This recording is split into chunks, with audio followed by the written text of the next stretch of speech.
Hello दोस्तों, कैसे हैं आप लोग। आज हम लोग पढ़ने वाले हैं क्षार अम्ल क्षार अवधारणा, एसिड बेस कॉन्सेप्ट। आर्हेनियस ने एसिड और बेस के बारे में उनकी क्या कॉन्सेप्ट था, उनका क्या अवधारणा था, वही हम लोग देखेंगे। तो देखिए दोस्तों, आर्हेनियस के अनुसार आर्हेनियस ने बताया कि अम्ल वे हाइड्रोजन युक्त पदार्थ हैं जो जल में विलय होकर हाइड्रोजन यानी H+ तथा क्षारक वे पदार्थ हैं जो जल में विलय होकर हाइड्रोक्सिल आयन OH- आयन प्रदान करते हैं। आप लोगों को समझ में आया होगा। अम्ल वे हाइड्रोजन युक्त पदार्थ हैं जो जल में विलय होकर हाइड्रोजन प्लस आयन तथा क्षारक वे पदार्थ हैं जो जल में विलय होकर हाइड्रोक्सिल आयन यानी OH- आयन प्रदान करते हैं। कुछ एग्जाम्पल हम लोग देखेंगे, जैसे HCl को देख लीजिए। HCl एक अम्ल है, एक एसिड है।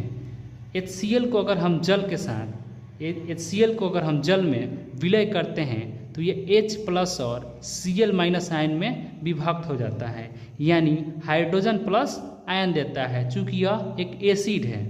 उसी तरह यहाँ हम देखेंगे कि NaOH एक बेस है, तो ये जब इसको हम H2O के साथ अभिक्रिया कराते हैं या जल में इसे विलय कराते हैं तो ये Na+ और OH- आयन में विभक्त हो जाता है। ठीक है दोस्तों, आगे हम लोग देखेंगे कि अम्ल एवं क्षारक आपस में क्रिया करके लवण एवं जल बनाते हैं, यानी जब एसिड और बेस आपस में रिएक्ट करते हैं तो साल्ट एंड वाटर का निर्माण करते हैं। इस प्रोसेस को, इस क्रिया को उदासीनीकरण की क्रिया कहते हैं। इस प्रोसेस को उदासीनीकरण की क्रिया कहते हैं। कुछ इसका एग्जाम्पल हम लोग देखेंगे। तो देखिए दोस्तों, HCl को देखिए। HCl यानी होता है हाइड्रोक्लोरिक एसिड। जब इसको NaOH जो कि एक क्षारक है, एक बेस है, इसके साथ जब इसकी अभिक्रिया होती है तो ये NaCl + H2O का निर्माण करता है। NaCl जो कि एक साल्ट है यानी नमक है, और H2O जो आपका जल है। तो हम लोग समझ चुके हैं कि अम्ल और क्षारक आपस में अभिक्रिया करके जल और लवण का निर्माण करते हैं। ठीक, आगे हम लोग देखेंगे इस क्रिया में उत्सर्जित ऊष्मा को उदासीनीकरण की ऊष्मा यानी हीट ऑफ न्यूट्रलाइजेशन कहते हैं। समझ में आया दोस्तों? यानी इस क्रिया में जो हीट उत्पन्न होती है उसे हम क्या कहते हैं? उदासीनीकरण की ऊष्मा यानी हीट ऑफ न्यूट्रलाइजेशन कहते हैं। ठीक है दोस्तों, आगे हम लोग देखेंगे कि इसकी उपयोगिता कहाँ है, इसकी उपयोगिता कहाँ कहाँ है। देखिए दोस्तों, इस सिद्धांत के अनुसार एसिड बेस की प्रबलता दुर्बलता को स्पष्ट किया जा सकता है।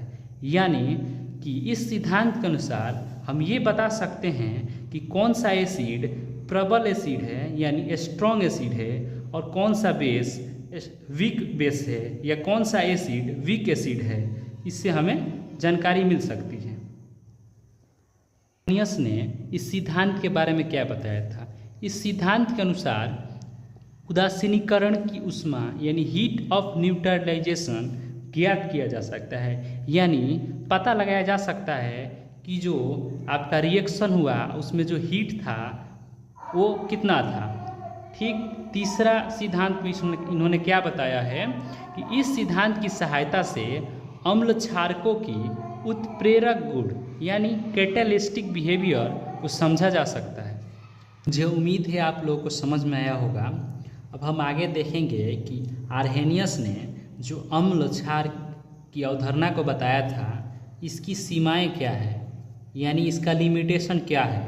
तो पहला है आपका कि अम्ल तथा क्षारकों की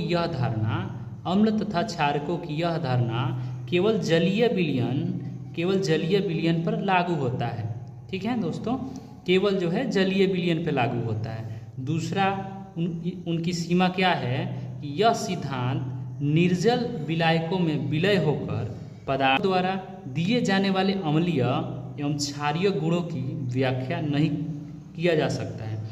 यह सिद्धांत निर्जल यानी जल को छोड़कर कोई और विलायक अगर विलायक में इसको हम विलय करें तो पदार्थों द्वारा दिए जाने वाला जो अम्लीय और क्षारीय गुण की व्याख्या नहीं करता। तो ये इनकी सीमा है।